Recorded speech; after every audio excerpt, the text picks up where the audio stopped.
Ketika kita terlalu cepat menghakimi seseorang, Tuhan tidak menyembuhkan kamu karena kamu kurang iman. Itu bedanya apa dengan teman Ayub? Jadi saya berusaha menjadi pelaku firman sejati dalam keseluruhan kitab suci. Maka itu saya tidak memakan babi. Prinsipnya sama ya, kebenaran yang penting. Tidak ada yang dipelajari secara otodidak apapun.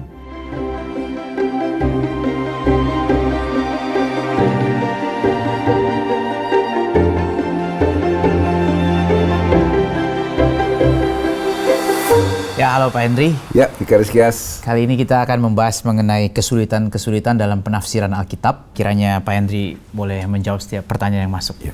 Kapan saat kita bisa membaca Alkitab secara harafiah dan kapan kita bisa membacanya dengan tinjauan lebih dalam, penafsiran melihat konteks latar belakang misalnya? Apakah ada acuan?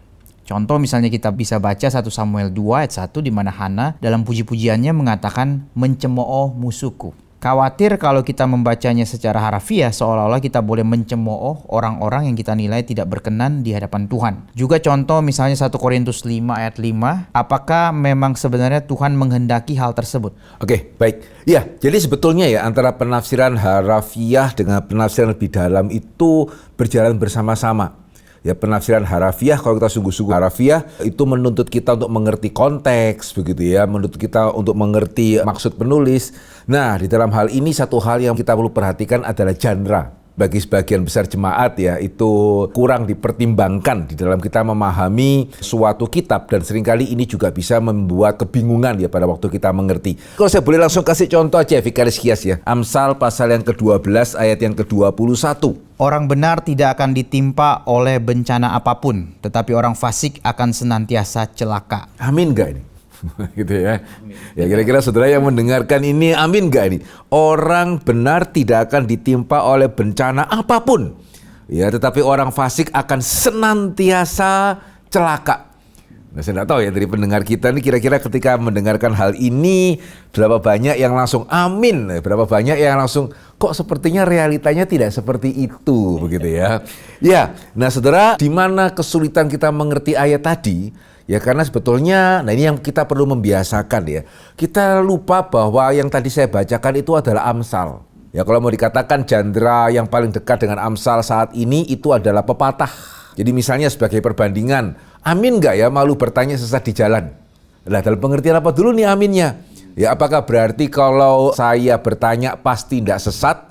Ya enggak juga ya, bahkan kita tanya Google bisa sesat juga ini gitu ya. Atau bahkan juga apakah berarti kalau saya nggak nanya pasti sesat? Ya juga tidak. Ya, sehingga kalau kita mengerti di dalam pengertian ketat seperti itu pasti tidak amin. Tapi menariknya kalau saya tanya ya, meskipun pepatah tadi tidak selalu benar, kira-kira saudara ajarkan kepada anak tidak?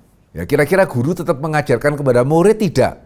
Loh, kalau nggak selalu benar kok kenapa diajarkan? Ada gula, ada semut, ya nggak tentu tuh kalau gulanya dalam toples. Gitu ya. Ya karena tadi kita melihat itu genre. Ya pepatah itu memang tidak diperuntukkan untuk benar di setiap tempat, setiap saat, setiap waktu, tidak. Ya pepatah itu mau mengajarkan suatu kebenaran secara umum. Ya jadi meskipun memang Google bisa nanya, Google juga bisa salah ya. Saudara kalau nggak nanya ya lebih mungkin salah itu. Meskipun nggak nanya itu juga bisa mungkin benar ya. Saudara kalau nggak nanya ya lebih jarang benar. Itu yang mau diajarkan, gitu. Demikian juga ada gula, ada semut. Yang mau diajarkan adalah hati-hati loh ya. Kalau engkau berhasil, orang akan mendekat, motivasinya apa nih? Nah, pepatah itu mengajarkan suatu kebenaran yang bersifat umum dengan bahasa yang mudah dimengerti. Ya, jadi begitu kita dengar ada gula, ada semut, begitu ya. Malu bertanya sesat di jalan, bersakit-sakit dahulu, bersenang-senang kemudian. Itu lebih gampang melekat di dalam pikiran kepala kita, ingatan kita. Nah Amsal memang karena diterjemahkan ya, rimanya apa enggak dapat, tetapi ya kalau saudara membaca Amsal ya banyak Amsal yang kita akan ingat meskipun mungkin tidak segampang seperti kalau bahasa Indonesia langsung. Ya jadi kalau kita menyadari mengenai genre, ya maka di situ kita tahu bahwa ayat yang tadi kita baca memang bukan berarti tidak ada perkecualian. Ya tapi juga kalau gitu berarti sama aja ya orang baik sama orang fasik. Loh ya tidak, sama seperti tadi ya, enggak sama ya kita bertanya dengan kita tidak bertanya. Nah, genre ini penting. Ya, sehingga dan penafsiran genre itu bukan berarti kita tidak menafsirkan sesuai harafiah ya, karena memang genre itu ya harusnya historicalnya ditafsirkan seperti itu. Nah, kembali kepada dua contoh yang tadi dipakai ya. Yang pertama, Ya itu juga jelas ya, jandranya apa? Pujian. Nah jandra ini kita bisa pecah dua lagi, ini Vicaris Kias. Ada jandra secara kitab, ada subjandra. Jadi kalau misalnya Injil, yaitu biografi. Ya. Tetapi di dalam biografi ada subjandra perumpamaan. Nah gitu ya, ada pengajaran, ada kisah, ada cerita dan seterusnya. Ya sehingga 1 Samuel tentunya ini adalah narasi. Ya tapi di dalam narasi itu untuk pujian Hana kita kategorikan sebagai pujian. Judulnya juga sudah jelas ya, pujian Hana. Nah di dalam pujian ini ya tentunya memang tidak untuk dimengerti secara harafiah penuh. Ya karena kita juga tidak pernah membaca ya Hana mencemooh Penina. Begitu ya, tidak, ini suatu pujian yang berarti mau menunjukkan ya sekalipun misalnya musuh saya itu begitu kuat, begitu besar begitu ya, Tuhan saya lebih kuat. Contoh terkenalnya adalah Daud dengan Goliat. Daud mencemooh Goliat tuh, begitu ya, padahal Goliat sedemikian besar. Ya karena Daud meyakini di balik dia itu ada siapa.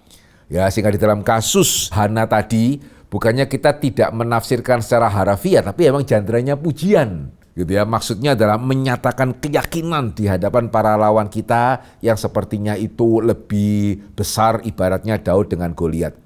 Nah yang terakhir ya, kemudian 1 Korintus 5 ayat yang kelima perlu dibaca ya, karena jangan-jangan banyak yang bertanya-tanya juga itu apa itu. Orang itu harus kita serahkan dalam nama Tuhan Yesus kepada iblis, sehingga binasa tubuhnya agar rohnya diselamatkan pada hari Tuhan. Oke, nah kembali ya kalau kita melihat ini jandra ya, jandranya apa? Surat. Ya surat itu apa? Pernyataan. Ya, jadi ketika Paulus mengatakan atau memberikan perintah ini kepada jemaat Korintus menurut Vicaris Kias ya, apakah Paulus mengharapkan jemaat Korintus menganggap serius apa yang dia katakan atau menafsirkannya secara figuratif? Oh, itu cuman maksudnya nggak gitu kok, gitu ya. Jadi maksudnya sebenarnya tidak seperti itu. Kira-kira yang mana ya? Nah ya, yang pertama, ya karena ini surat, ini pernyataan gitu ya. Seperti pada waktu Paulus mengatakan kapan engkau menerima Roh Kudus? Ya pada waktu engkau percaya kepada Kristus atau pada waktu engkau disunat, ini pertanyaan yang dijawab secara langsung tuh, jawabannya secara gamblang. Ya sehingga untuk 1 Korintus 5 ayat yang kelima, iya loh.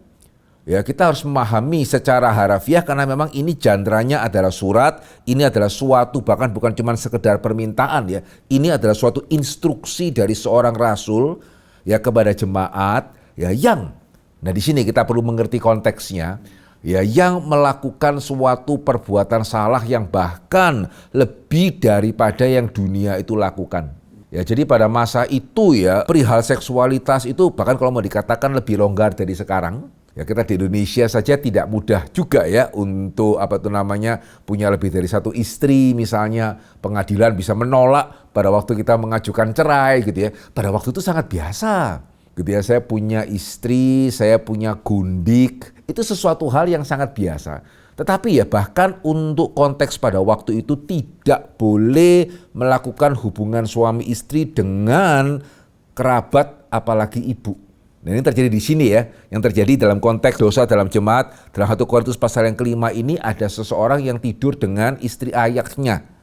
Ya meskipun memang mungkin bisa jadi ini adalah mama tiri. Gitu ya, bisa jadi ibunya sudah meninggal dan ayahnya menikah lagi dan istri keduanya ini jangan-jangan usianya lebih dekat dengan anaknya daripada dengan suaminya ini gitu ya. Jadi ayahnya ngambil istri muda gitu. Ya dan kemudian sepertinya entah ayahnya sudah meninggal mungkin gitu ya. Ya sehingga kemudian hal yang tidak senonoh itu terjadi.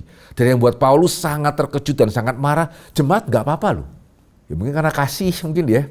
Paulus mengatakan ini nggak bisa loh. Sehingga Paulus mengatakan jikalau orang itu tidak mau bertobat, kita harus serahkan orang yang bersangkutan itu kepada iblis. Yang berarti adalah ekskomunikasi. Ya, tapi perhatikan di sini ya, tujuannya tetap pada akhirnya baik. Ya, supaya tubuhnya binasa, agar rohnya diselamatkan pada hari Tuhan. Ya, harapan Paulus adalah ketika gereja mengambil tindakan yang tegas, ya orang ini juga melihat ketegasan Tuhan. Ya sehingga meskipun seperti anak bungsu gitu ya, ya dia harus susah untuk sementara waktu, tetapi by the grace of God dan juga karena ketegasan gereja pada akhirnya seperti anak bungsu itu dia kembali lagi kepada Tuhan. Ya sehingga nah di sini ya, jadi dari mana kita mesti menafsirkan dari konteks dan genre. Ya jangan dari kita merasa wah ini kok berat ya, kita ringankan. Ya karena saya pernah ini Vicaris Kias ya bertemu dengan salah seorang hamba Tuhan. Yang ketika dia juga tahu saya hamba Tuhan, dia mengatakan seperti ini. Tahu kan perintah, janganlah engkau mengasihi ayahmu, ibumu lebih daripada Tuhan. Nah bagaimana kita mengajarkannya? Dan dia mengajarkan dengan cara yang sangat tidak ofensif tetapi salah itu. Gitu ya. Ya sehingga hati-hati ya, jangan kita memakai juga perasaan kita di dalam kita menafsir. Kita perlu tahu konteks dan jandranya seperti apa itu. Terkait ayat di kitab Ulangan 14 ayat 8 dengan Injil Matius 15 ayat 15 sampai 20, pribadi saya berusaha menjadi pelaku firman sejati dalam keseluruhan kitab suci, PL dan PB. Maka itu saya tidak memakan babi. Oke, baik. Kita baca juga ya. Tadi Ulangan pasal berapa, Vikaris Kias? 14 ayat 8. Ya, juga babi hutan begitu ya, jangan dimakan ya. Karena memang berkuku belah tapi tidak mau biak, haram itu bagimu. Ya, daging binatang-binatang itu janganlah kamu makan dan janganlah kamu terkena bangkainya. Ya, kalau tadi yang Matius ayat yang ke-16 ya, jawab Yesus, kamu pun masih belum dapat memahaminya, tidak tahukah kamu bahwa segala sesuatu yang masuk ke dalam mulut turun ke dalam perut lalu dibuang di jamban. Tapi apa yang keluar dari mulut berasal dari hati dan itulah yang menajiskan orang. Ya karena dari hati timbul segala pikiran jahat, pembunuhan, perzinahan, percabulan, pencurian, sumpah palsu dan hujat. Itulah yang menajiskan orang. Tapi makan dengan tangan yang tidak dibasuh tidak menajiskan orang. Baik, nah saya pertama-tama harus mengapresiasi ya bahwa yang bersangkutan memutuskan untuk tidak makan babi. Gitu ya, karena perjanjian lama tadi jelas melarang gitu ya. Jadi saya mengapresiasi ya, karena kalau kita melihat kepada prinsip perjanjian baru ya, di dalam perjanjian baru ya, kalau saudara memutuskan tidak makan makanan tertentu untuk mempermuliakan Tuhan itu baik. Tapi di sisi yang lain ya, sebetulnya Yesus juga sudah mengindikasikan dalam Matius ya, meskipun itu lebih kepada cara makannya ya. Tapi untuk apa yang boleh dimakan ya, ada instruksi yang jelas dalam perjanjian baru, semuanya boleh kamu makan dengan bersyukur kepada Tuhan. Ya saya rasa kita lihat langsung saja ayatnya ya, bolehkah minta Vikaris Kias membacakan kali ini Roma pasal 14 ayat yang kedua hingga ayat yang ketiga. Yang seorang yakin bahwa ia boleh makan segala jenis makanan, tetapi orang yang lemah imannya hanya makan sayur-sayuran saja. Siapa yang makan janganlah menghina orang yang tidak makan. Dan siapa yang tidak makan janganlah menghakimi orang yang makan, sebab Allah telah menerima orang itu. Nah ini beda nih, gitu ya. Jadi ada orang yang hanya makan sayur-sayuran, bisa jadi karena pada waktu itu di kota Roma daging-daging sudah dipersembahkan, begitu ya, kepada berhala. Ya tapi juga ada yang makan aja itu. Gitu. Yang menarik di sini Paulus memberikan perintah apa? Siapa yang makan jangan menghina orang yang tidak makan. PL lu, gitu ya, gitu ya. Kuno kamu gitu ya, terlalu fanatik kamu, jangan. Ya harus menghargai yang tidak makan. Itu kenapa tadi saya dari sedalam hati saya menghargai gitu ya, saudara yang memutuskan untuk tidak makan babi gitu ya, saya menghargai dengan sesungguh-sungguhnya. Tapi juga jangan sebaliknya ya, yang tidak makan janganlah menghakimi orang yang makan. Kurang alkitabiah gitu ya. Prinsip Paulus sama ya, karena Allah telah menerima orang itu. Jadi pertanyaannya, apakah itu berarti Alkitab orang Kristen tidak konsisten tuh ya? Ya di PL tidak boleh makan, jelas gitu ya, bahkan nyentuh pun tidak boleh. Ya sementara di perjanjian baru yang tidak mau makan ya silakan. Tapi kenapa yang mau makan kok juga diizinkan?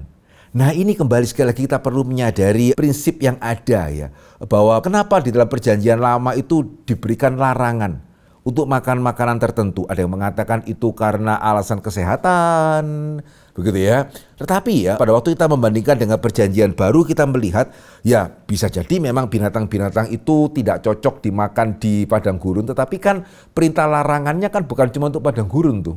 Ya kalau sekedar alasan kesehatan kan berarti setelah masuk Kanaan boleh dong. Kenapa kok tidak? Nah karena memang ya itu sesuatu yang sampai hari ini juga orang Israel melihatnya sebagai boundary marker. Ya, jadi karena saya ini umat Tuhan, ya maka bagaimana saya ini makan berbeda dari semua orang di Kanaan. Perjanjian Lama mengamini orang Yahudi ini spesial. Ya, ada begitu banyak bangsa di dunia ini. Tapi Tuhan melalui perjanjian dengan Abraham, Ishak dan Yakub, ya Tuhan mengambil bangsa Yahudi sebagai milik kepunyaannya. Ya sehingga termasuk dalam hal makan pun begitu ya, dibedakan. Makan, sunat. Itu adalah tanda perjanjian bagi orang Israel. Orang Israel kalau nggak disunat bisa masalah ini kalau pria ya. Dan yang ketiga adalah Sabat.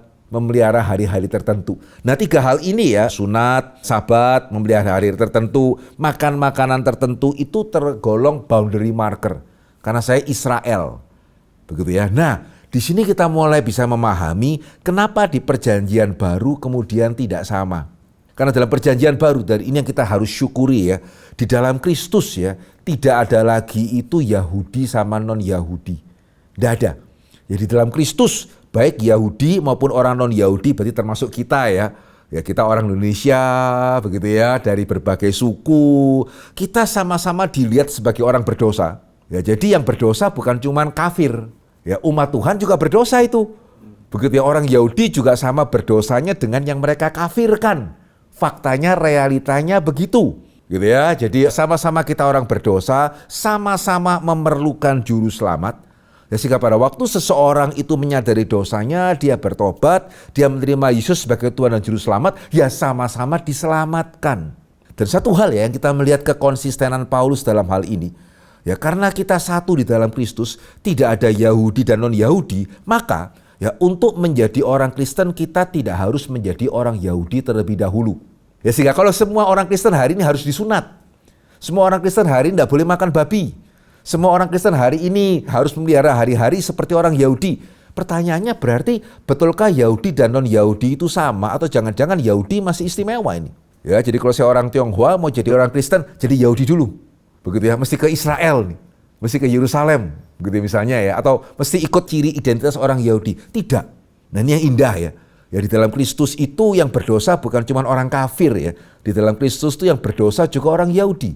Di dalam Kristus kita diselamatkan oleh iman, sehingga tanda yang diberikan di dalam perjanjian baru itu benar-benar tidak membedakan. Orang Yahudi dibaptis, orang tidak Yahudi juga bisa dibaptis. Pria bisa dibaptis, wanita juga bisa dibaptis.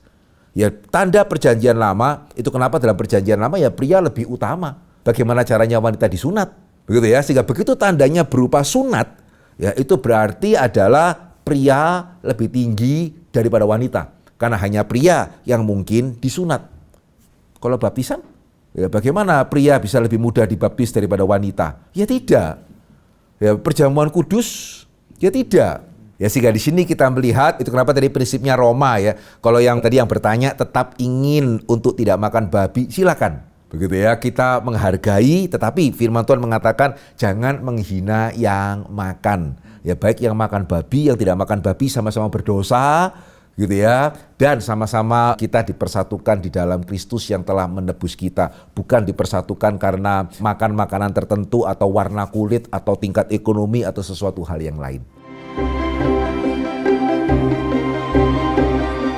GRI di atas kertas berdasarkan firman, sementara firman tak lepas dari tafsir. Kedalaman tafsir tak lepas dari gelar. Ini menjurus kepada penilaian atau penghargaan berdasarkan peringkat akademis. Yang bicara ini gelarnya apa, kemudian eksesnya pendeta yang cuma STH misalnya, dibayangi inferiority complex. Dasar firman seolah klise dan yang paling less otoritatif adalah jemaat.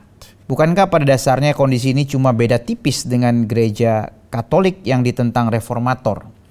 Jemaat membaca sendiri most likely dangkal dan sesat kalau tidak dibentengi doktrin gereja. Oke, wah ini pertanyaan yang menarik ya.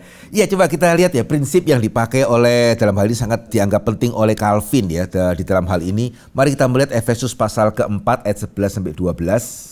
Dan ialah yang memberikan baik rasul-rasul maupun nabi-nabi, baik pemberita-pemberita Injil maupun gembala-gembala dan pengajar-pengajar, untuk memperlengkapi orang-orang kudus bagi pekerjaan pelayanan, bagi pembangunan tubuh Kristus. Sampai kita semua telah mencapai kesatuan iman dan pengetahuan yang benar tentang anak Allah, kedewasaan penuh dan tingkat pertumbuhan yang sesuai dengan kepenuhan Kristus. Ya, sehingga kita bukan lagi anak-anak yang diombang-ambingkan oleh rupa-rupa angin pengajaran, permainan palsu manusia dalam kelicikan mereka yang menyesatkan. Ya, sehingga saya rasa ayat ini yang menjadi prinsip kita. Sehingga kalau ditanya apakah dalam hal ini reform tidak berbeda dengan Katolik, ya saya tidak mau mengatakan yang Katolik sekarang ya, tapi kalau dibandingkan dengan Katolik sebelum reformasi ya jelas berbeda. Ya, jadi satu sisi memang bagi teologi reform ya prinsip utama kita bukan priesthood of all believers.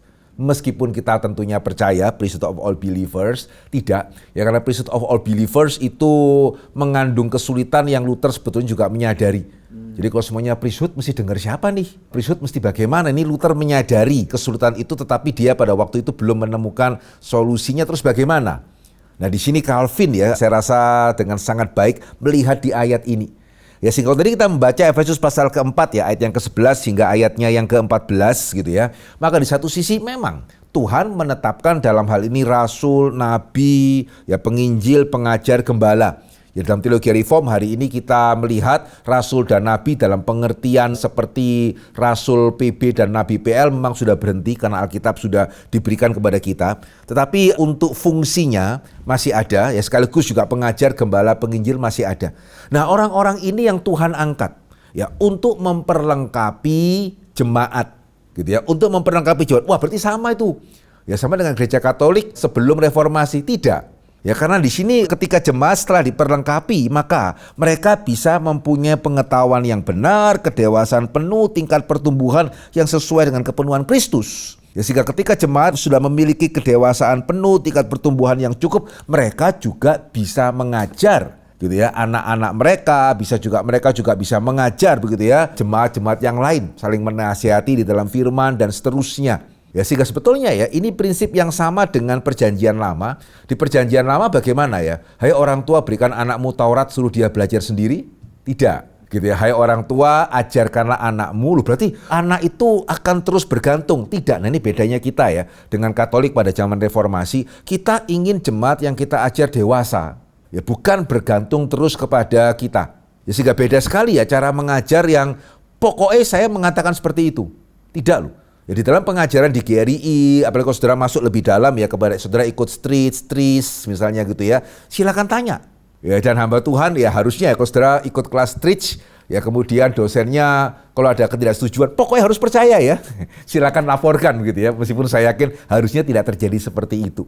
Sehingga prinsipnya sama ya, kebenaran memang tidak untuk dipahami secara otodidak.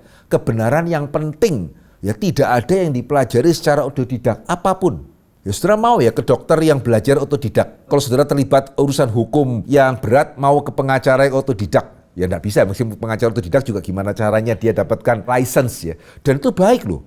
Gitu ya. Jadi kebenaran yang penting terlalu berbahaya dan terlalu merendahkan kebenaran kalau kita mengatakan ini tergantung saya. Ya menurut saya ya sakit jantung mestinya dibeginikan. Waduh siapa tuh yang berani untuk ikut? Cuman bukan berarti kemudian berarti sama ya jemaat terus bergantung. Ya tidak. Ada sekolah dokter, ya ada sekolah hukum, ada juga sekolah teologi. Sekolah teologi juga ada untuk awam, begitu ya, ada untuk S1, ada S2, ada S3. Ya sehingga di satu sisi memang ya tentunya semakin banyak S kita gitu ya, kita mendapat kesempatan belajar lebih banyak. Cuman begini ya, jadi bukan berarti kemudian satu-satunya itu faktor yang membedakan adalah item yang kita pelajari seberapa banyak, tapi juga yang kita gumuli. Ya sederhananya ya, Pendeta Stephen Tong itu bukan S2, bukan S3, ya tapi beliau mempelajari firman Tuhan dengan sedemikian rupa begitu ya. Ya sehingga meskipun beliau bukan S2, bukan S3, apa yang dia itu katakan, ya orang S2, S3 juga mendengar. Dan ini juga bedanya satu ya antara Kristen dengan Katolik pada zaman reformasi, kita bisa bertanya. Gitu ya. Jadi bukannya tidak boleh kemudian dipertanyakan. Ya sehingga ada pertumbuhan. Sehingga dalam hal ini ya kita harus menghindari dua ekstrim. Ekstrim yang pertama itu adalah belum apa-apa mau menafsirkan sendiri. Tapi juga jangan ekstrim yang kedua ya, terus bergantung. Ya sehingga dua bagian firman Tuhan yang saya rasa kita perlu pegang dengan seimbang.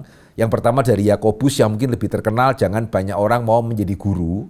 Tapi juga yang kedua yang kurang terkenal dari Ibrani ya, menurut waktumu kamu harusnya bisa jadi pengajar. Ya kenapa kamu kok terus maunya itu yang ringan-ringan? Ya sehingga tidak harus ya kemudian kalau jemaat terus bergantung. Cuman ya begini, jemaat yang tidak mau bergantung mau belajar enggak? Nah terus kalau nggak mau belajar, nggak mau bergantung, terus bagaimana? Demikian juga S1 ya. Kalau S1 tapi saudara benar-benar mendengarkan, saudara masuk ke seminari yang baik, dan saudara benar-benar menyimak setiap kelas yang diberikan, saudara lakukan pekerjaan dengan baik, dan saudara mencintai firman. Jangan-jangan S1 saudara pengenalan firman bisa lebih tinggi dari S2 ini. Jadi nggak harus juga inferiority complex. Begitu ya. Jadi ini prinsip daripada Efesus mesti dipegang. Ya kalau mau tidak bergantung ya mesti mau belajar. Ya tapi kalau nggak mau belajar ya mending cari gantungan yang baik. Karena alternatifnya adalah terombang-ambing. Tapi tidak sama ya dengan kemudian sudah nasibnya jemaat terus terombang-ambing. Tidak. Ya sehingga GRI menyediakan segala sarana untuk jemaat yang mau bertumbuh itu bisa bertumbuh dalam kebenaran. Tadi Pak Henry katakan Nabi, Rasul sudah tidak ada lagi. Secara jabatan ya. Nah, fungsi ada. Bagaimana kita membedakan begitu orang yang ya dia nggak punya jabatan Nabi, tapi kadang-kadang kita bilang wah ini suara kenabian misalnya. Jadi seringkali itu di apa ya, misalnya ada revivalist atau pengkhotbah yang berkarisma besar biasanya diidentikan tuh sama Nabi begitu, modern begitu. Ya, jadi satu beda yang penting ya. Nabi Perjanjian Lama dan Rasul Perjanjian Baru, apa yang mereka katakan kita harus terima. Ya sementara, ya hari ini ketika kita mengatakan tidak ada itu. Tidak ada hari ini ya yang berhak untuk mengatakan bahwa apa yang saya katakan kamu harus terima. Ya itu kembali seperti yang pokoknya tadi sebetulnya itu. Ya sehingga hari ini ya mereka yang mengatakan saya mempunyai karunia Nabi.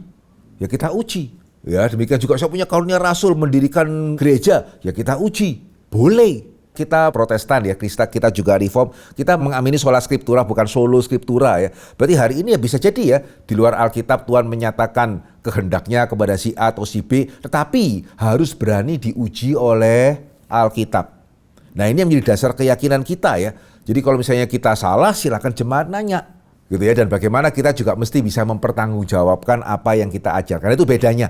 Ya sehingga hati-hati ya kepada hamba Tuhan atau siapapun itu yang mengatakan kalau saya engkau tidak boleh nanya. Kemudian memakai rasa takut memperbudak saudara mengikuti apapun yang dia katakan. Hati-hati ini. Gitu ya, karena bidat seringkali seperti itu. Saya tidak mengatakan semua seperti itu bidat ya. Tapi bidat seringkali seperti itu, bahkan Alkitab pun salah. Ya, Alkitab pun dicocokkan, termasuk juga kalau andai kata saya dengan Vikaris Kias begitu, saudara juga hati-hatilah dengan kami. Ya, enggak ada ya, enggak apa namanya, kita bukan Paulus, kita bukan Yesaya, kita bukan Yeremia dan seterusnya itu. Ini tentang kita kan boleh nanya ya sebagai jemaat begitu. Tapi motivasinya. Ada juga yang bertanya itu yang let's say annoying begitu. Sampai annoying itu bagaimana membedakan? Nah, bolehkah saya mengajak kita melihat satu teladan yang sangat baik ya di dalam Kisah Para Rasul nih Vikaris Kias. Pasalnya yang ke-17. Ini sebetulnya harapan dari hamba Tuhan ya, mempunyai jemaat yang seperti ini gitu ya. Wow. Ya, bolehkah Vikaris Kias membacakan ayat yang ke-11? Orang-orang Yahudi di kota itu lebih baik hatinya daripada orang-orang Yahudi di Tesalonika. Karena mereka menerima firman itu dengan segala kerelaan hati dan setiap hari mereka menyelidiki kitab suci untuk mengetahui apakah semuanya itu benar demikian. Nah, ya ini di Berea. Jadi kalau saya tanya ya, ini sebetulnya mereka tuh percaya kepada Paulus atau tidak sih? Ya, tapi ini sikap yang baik. Ya, jadi mereka menerima firman itu dengan segala kerelaan hati dan boleh diuji. Ya, seringkali yang maaf kata ya, ini yang tadi mungkin Vikaris Kias itu kategorikan sebagai annoying. Itu belum apa-apa merasa dia lebih benar dari kita tuh.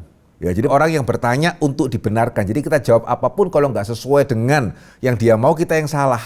Ya saudara, jika saya mengatakan itu kurang pada tempatnya ya. Saudara, ada nggak ke dokter untuk mengatakan ketika dokter mengatakan sakitmu ini? Bukan. Ya sudah, ngapain kamu ke dokter? Ya cari obat sendiri aja.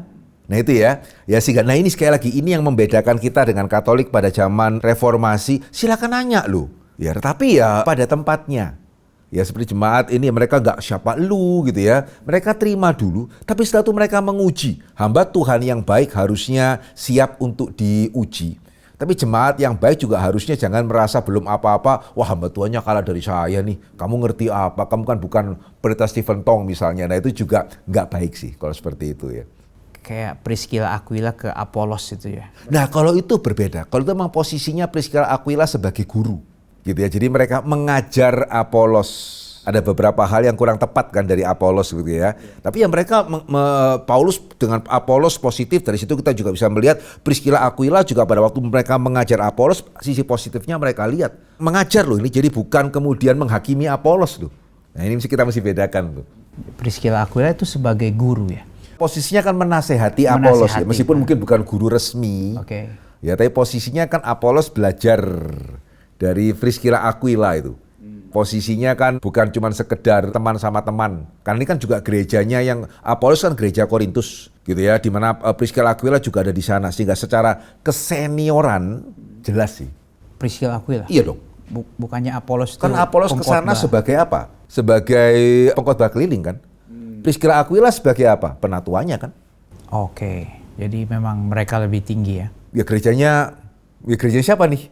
Begitu ya, sehingga ya ada satu gereja yang saya rasa baik, meskipun saya harap secara esensi dipertahankan begitu ya. Maksudnya secara esensi, bukan cuma secara formalitasnya. Ketika saya khotbah di gereja itu saya harus nyalakan Alkitab ini, Vikaris Kias. Dan ketika saya selesai berkhotbah, saya serahkan kembali ke penatuanya. Kalau penatuanya tidak terima, semua jemaat tahu. Nah ini yang tadi kenapa saya mengatakan perlu tahu esensinya, karena hari ini meskipun praktek itu dijalankan, saya pernah ngomong sama jemaatnya bilang, oh artinya itu ya Pak. Jadi itu satu praktek bergereja yang baik ya, tapi harap bukan cuma sekedar prakteknya saja, tetapi esensinya itu dimengerti dengan sungguh. Karena jemaatnya, oh kok bagus ya gitu ya. Loh ya yes, saya juga bingung kalau dia juga baru tahu gitu ya. Ya karena saya ke tempat itu meskipun saya pendeta kan saya diundang. Mereka kan penatuannya. Yang bertanggung jawab kepada jemaat itu kan mereka sebetulnya. Saya bertanggung jawab kepada mereka ketika saya menerima undangan mereka begitu. Karena mereka yang mengundang saya.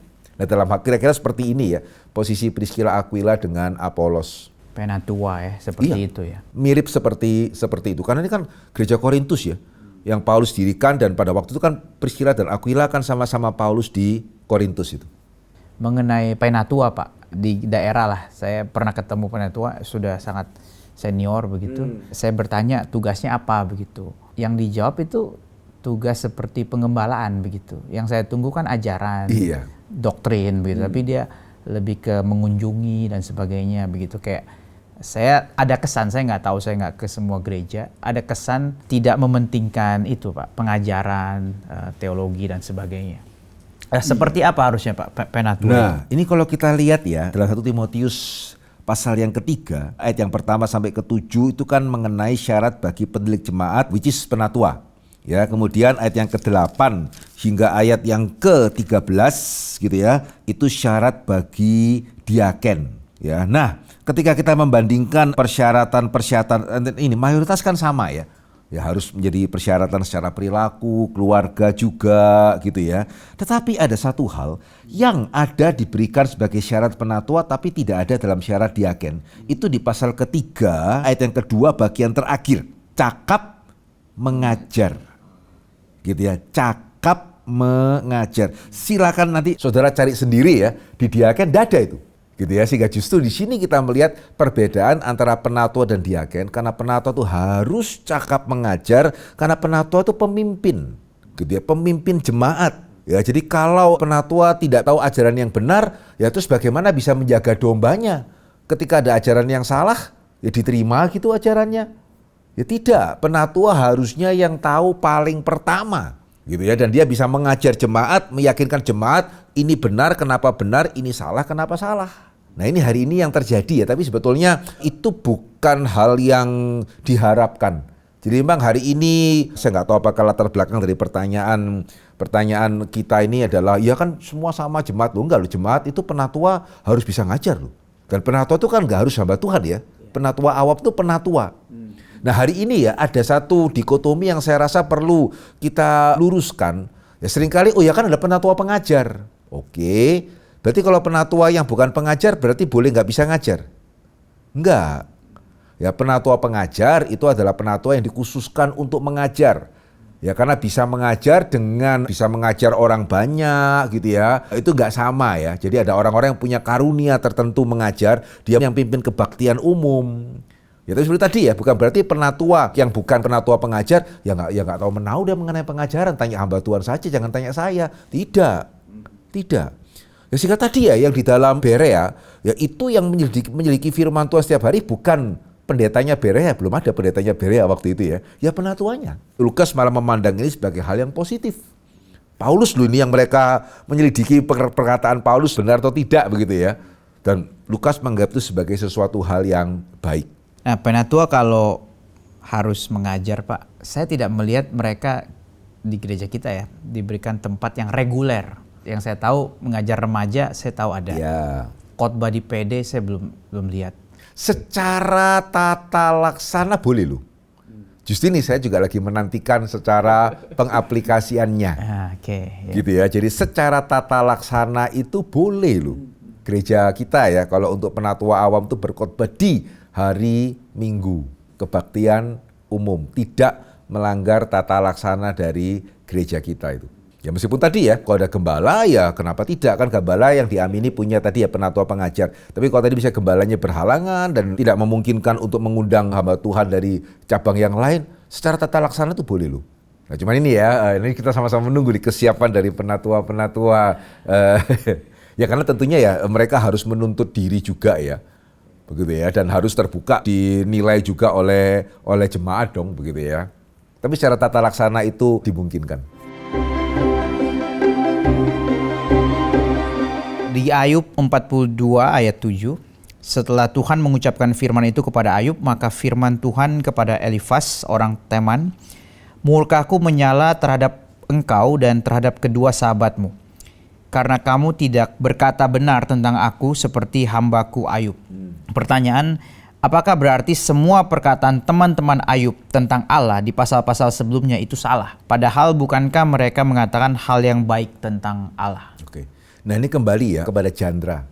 Ya kitab Ayub ini jandranya adalah kitab hikmat, begitu ya. Sehingga hikmat itu berkenaan dengan pengaplikasian. Ya jadi tidak harus apa yang diajarkan salah, tetapi bisa apa yang diajarkan benar, pengaplikasiannya tidak benar. Gitu ya. Jadi ketika kita membaca kitab Ayub, bukan berarti kita harus membuang semua apa yang dikatakan oleh teman-teman Ayub. Saya juga dulu sempat bergumul lama akan hal ini, ya bersyukur sempat bertanya juga dengan Bu Ina ya, beliau yang lebih mendalami perjanjian lama daripada saya begitu ya. Dan saya setuju sih dengan apa yang dia katakan. Ya jadi ya enggak harus, karena apa yang dikatakan kan benar, cuman enggak bijak. Begitu ya, enggak bijak ya, sehingga kenapa Tuhan mengatakan mereka salah berkata mengenai Tuhan? Ya, kan Tuhan tidak menghukum Ayub. Mereka mengatakan Tuhan menghukum Ayub. Waduh ya nanti dulu ini. Ya sehingga dalam hal itu salah gitu ya. Pengaplikasiannya itu salah. Ya Tuhan tidak menghukum Ayub dan Ayub memang mengalami semua ini bukan karena dia itu berdosa gitu ya. Nah teman-teman ini ya mereka kalau mau dikatakan menghakimi terlalu cepat. Ya sehingga akhirnya memberikan gambaran akan Allah yang salah. Nah ini yang kita harus hati-hati. Ya sehingga justru ketika kita belajar dari kitab Ayub ya kita mesti melihat yang pertama, oh apa yang diajarkan itu benar. Tapi sekaligus kita melihat pengaplikasian yang salah bagaimana ya. Nah itu. Ya sehingga jangan kita mengulangi karena hari ini tanpa sadar ya kadang-kadang kita mirip teman Ayub. Wah daerah itu kena bencana. Jahat tuh mungkin Tuhan menghukum.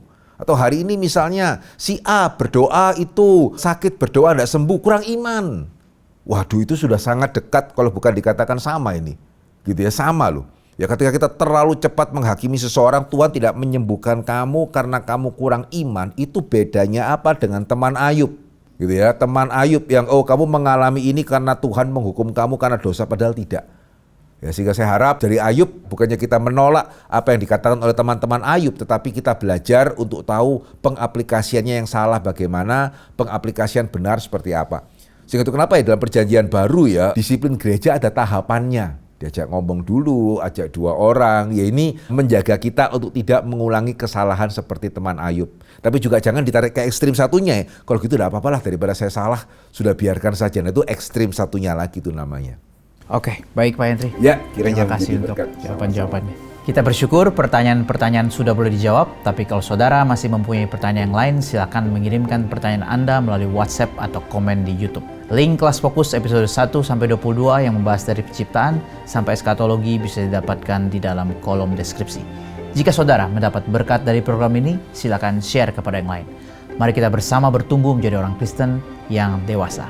Tuhan memberkati.